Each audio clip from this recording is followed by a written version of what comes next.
طور به نظر می رسد مقامات روسیه بعد 1.5 سال با پیروزی بیچون و چرا به سر قدرت برگشتن جنبش تندرو طالبان از این رژیم نو حاکم بر افغانستان دلسرد شدند. روز 8 فوریه سال 2023 پرزیدنت روسیه ولادیمیر پوتین از افزایش تعداد تروریسم از قلمرو افغانستان بخصوص از جانب داعش اظهار نگرانی کرد. روز 2 فوریه باشد سفیر روسیه در تاجیکستان سیمیون گریگوروف در مصاحبه با خبرگزاری روسی ریا نووستی اظهار داشت که عملا هیچ یکی از وعده‌های هنگام رسیدنشان به قدرت داده طالبان اجرا نشد.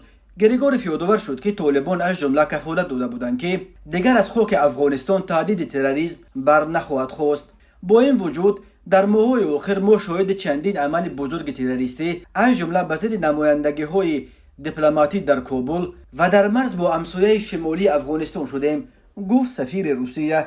دیپلمات بلندپایه روس با نگرانی گفت وضع در افغانستان طبق سناریوی منفی پیش رفته ایستاده است و جنبش طالبان وعده‌های دیگر داده‌اش از جمله مبارزه با سازمان‌های تروریستی، تشکیل حکومت فراگیر، مبارزه با تولید و قاچاق مواد مخدر هم هیچ کار نکرد. گریگوروف مشکلات عمده حکومتداران کنونی افغانستان را یک یک برشمرد. ما دیده ایستاده‌ایم که سازمان‌های تروریستی در افغانستان آزادانه فعالیت دارند. درباره حکومت فراگیر تا یگان گپ نیست.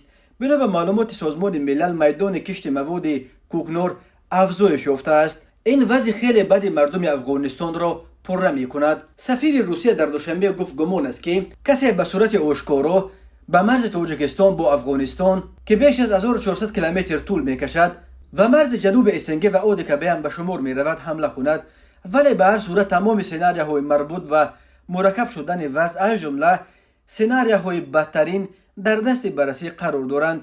با جانب تاجیکستان از طریق مقامات حربی، مرزبانی و امنیتی تماس‌های خیلی نزدیک کاری برای مانده شده با صورت پیوسته راه و چاره‌های لازم از جمله چاره‌های مشترک تهیه کرده می‌شوند. خبر داد گیورگیف و افزود یک کفیل امنیت مرزهای جنوب اودکبه پایگاه 201 روسیه است که با نزدیک 7000 عسکر و افسرش در تاجیکستان مستقر شده است. جنبش تندرو طالبان ماه آگوست سال 2021 در پیشروی خروج آخرین نیروهای آمریکا و همپیمانهایش افغانستان تقریبا بدون کدام مقاومت جدی قدرت را در این کشور جنگ زده به دست آورد. رژیم نو طالبان عملا زنان و دختران را از حق تحصیل و کار محروم کرد و حتی تنها بدون یگان مرد محرمشان به کوچه برآمدن آنها را منع کرد. طالبان همچنین با وجود محکومیت بین المللی جزاهای شریعتی در محضر عام از جمله بریدن دست برای دزدی و سنگسار برای زنا را برقرار کردند.